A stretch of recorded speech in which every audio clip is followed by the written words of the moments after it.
दोस्तों, रूस वो देश है जो हमेशा भारत के साथ खड़ा रहा है, लेकिन रूस एक बहुत बड़ा बिजनेस माइंड वाला देश भी है। पुतिन पिछले महीने भारत दौरे पर आए थे, जहां पर कुछ बड़ी डीलें भारत और रूस के बीच हुई थी, जिसमें 10 ईयर डिफेंस कॉपरेशन भी शामिल था।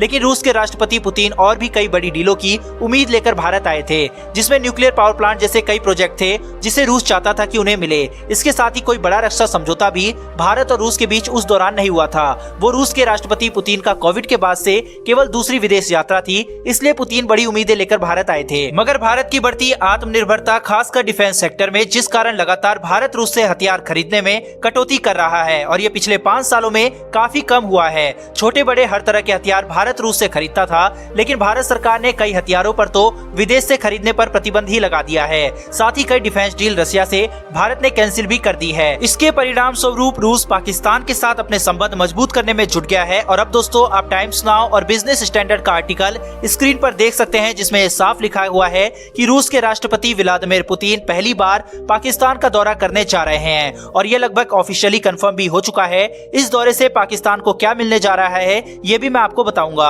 लेकिन दोस्तों, अगर पुतिन पाकिस्तान चले जाते हैं तो ये एक बहुत बड़ी अचीवमेंट होगी पाकिस्तान के लिए और उनके प्रधानमंत्री के लिए, क्योंकि आज तक रूसी राष्ट्रपति कभी भी पाकिस्तान नहीं गए हैं, और यह यकीनन भारत के लिए एक बहुत बड़ा झटका होगा। वहीं दूसरी तरफ इसका एक बड़ा फायदा इमरान खान को आगामी चुनाव में मिल सकता है।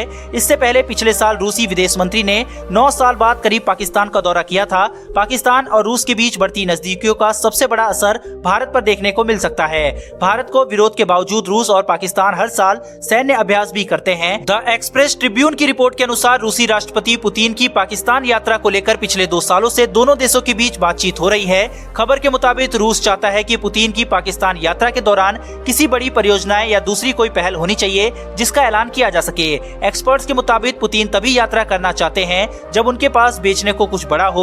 वही माना जा रहा है कि पुतिन इस्लामाबाद में पाकिस्तान रूस गैस पाइपलाइन समझौते का ऐलान कर सकते हैं। पाकिस्तान भी चाहता है कि राष्ट्रपति पुतिन अरबों डॉलर की गैस पाइपलाइन परियोजनाओं का शिलान्यास करें। ऐसे में इसका काम इसी साल शुरू किया जा सकता है। गौरतलब है कि रूस पाकिस्तान गैस पाइपलाइन समझौता 2015 में किया गया था, लेकिन रूसी कंपनियों पर अमेरिकी प्रतिबंध और कई दूसरे मुद्दों के कारण 1122 किलोमीटर लंबी पाइपलाइन बिछाने का काम शुरू नहीं हो सका।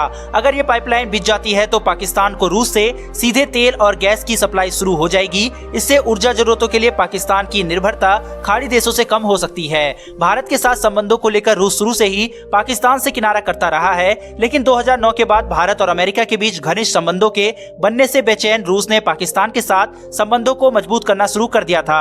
यही कारण है कि भारत के लाख विरोध के बावजूद रूसी सेना ने पाकिस्तान के साथ संयुक्त युद्धाभ्यास भी किया है। इतना ही नहीं, अब पाकिस्तान को रूस विशेष सैन्य हथियार भी देगा। रूसी विदेश मंत्री ने यह पिछले साल ही ऐलान कर दिया था कि उनका देश पाकिस्तान को विशेष सैन्य हथियार मुहैया कराएगा। शीतकाल के इन दो विरोधियों के बीच आतंकवाद से लड़ने में सहयोग बढ़ाने और संयुक्त नौसैन्य एवं भूमि अभ्यास करने पर सहमति बनी है। रूस ने हालांकि यह नहीं बताया कि वह पाकिस्तान को कौन कौन से हथियार देगा। जाहिर है, रूस की इसी बात पर भारत भी चिंतित है। अफगानिस्तान में बिगड़ते हालात और एशिया में बनते जियोपॉलिटिकल एनवायरनमेंट को देखकर रूस और पाकिस्तान करीब आ रहे हैं। सितंबर में ही रूस के उप रक्षा मंत्री जनरल अलेक्जेंडर वी फोमिन ने पाकिस्तान के अधिकारियों के साथ द्विपक्षीय सैन्य संबंधों को बढ़ाने के लिए बातचीत की थी। सितंबर से लेकर अब तक पाकिस्तान के प्रधानमंत्री इमरान खान ने रूस के राष्ट्रपति व्लादिमीर पुतिन से कम 3 बार फोन पे बात की है। रूस और पाकिस्तान दोनों देशों के बीच संयुक्त अभ्यास को बढ़ाने, खुफिया जानकारी साझा करने, क्षेत्रीय सुरक्षा पर विचार का आदान प्रदान करने पर सहमति बनी है। अगर रूस से पाकिस्तान को खुफिया जानकारी मिलना शुरू हो जाती है तो ये भारत के लिए एक बड़ा खतरा होगा, क्योंकि भारत में 70% से ज्यादा हथियार रूसी हैं। इतना ही नहीं, द्विपक्षीय युद्धाभ्यास करने से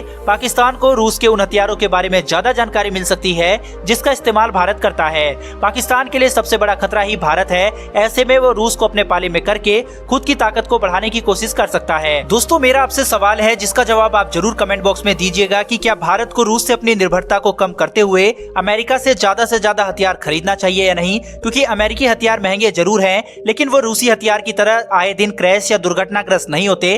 कमेंट में इसका जवाब जरूर दीजिएगा, और अगर आपने इस वीडियो को यहाँ तक देखा है तो चैनल को सब्सक्राइब कर बेल घंटी अवश्य दबा लें। फिर मिलेंगे डिफेंस से जुड़ी ऐसी एक नई वीडियो के साथ। धन्यवाद। जय हिंद।